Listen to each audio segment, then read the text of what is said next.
Palace 1, Arsenal 1 to begin Saturday's games in the Premier League. Fair result? Listen, if there was going to be a winner, I would suggest that Arsenal should have shaded it. They were the better side. But at the same time, Crystal Palace, I mean, the injury list that they have, if Arsenal have got any hopes of getting near the top four, you have to go to a place like that and win. Yeah, in the first half, Palace hardly laid a glove on them, but Arsenal had one shot on target, which they scored from. That's when you do your business. That's when you get the job done. And look what happens in the end. That's 2 points dropped for Arsenal from a winning position. Yes, but it depends. It depends how you look at Arsenal. Of course. Are you looking at Arsenal as a team that should be in the top four? Because if you are, then they are just not good enough. How are you looking at Arsenal as? Just another team then? I'm looking at them as another team. Okay. Because they've not shown anything else other than they just blend in with the rest of the league. Well, they showed a lot against United, but you can't just do that and then not do it again for a while. That's the problem. It's too inconsistent right now.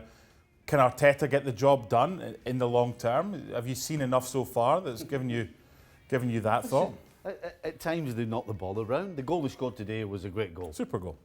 But you can't just do it once every now and again. You know, if you want, as I said, if you want to be known as one of the big teams in the league, you have to be more consistent. You have to create more chances. You have to get more shots at goal. It's no use looking pretty and looking nice as they do sometimes. They got to be ruthless. And right now, as good a coach as Arteta may be, or may not be, we don't really know yet, he's not going to get anywhere with this group of players. So, for me, mostly this is down to personnel, and the sooner they change the personnel, then you might see them pushing for top four, maybe. Okay, Aubameyang got a yellow card on the pitch. VAR looked at it and said red. What did you think? Yeah, I think that's a good decision. It was late. It was. It was above the ankle. Yeah, I had no problem with it. It's a classic forwards challenge, to be honest. Somebody who's doing something he doesn't normally do, but he's doing it for the team. He was a captain.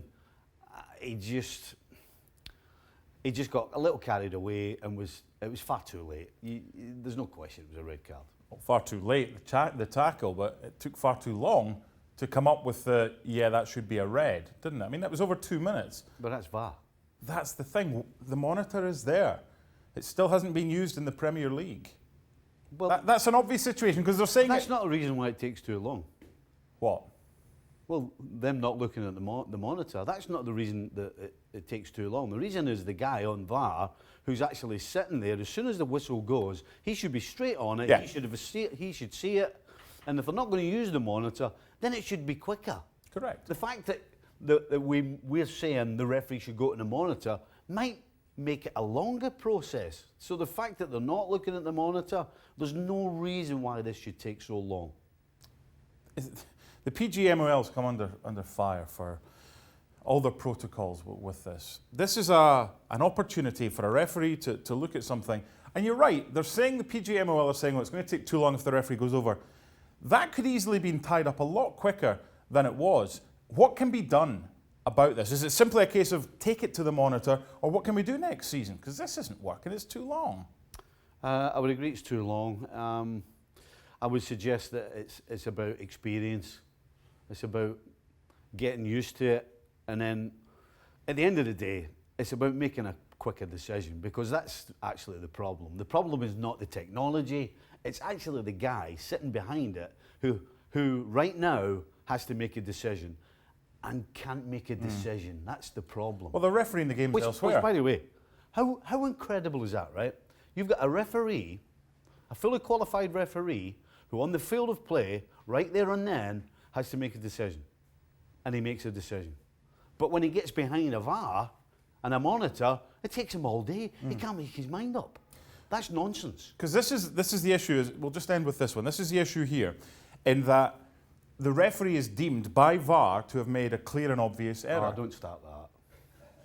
Clear and obvious. They should bin that. We want the right decision. Never mind clear and obvious. I think we got the right decision. The referee made the wrong decision. VAR got it right, whether it's clear and obvious or not, and that's what it's all about. We done? Aye, clear and obvious. Does my head in that.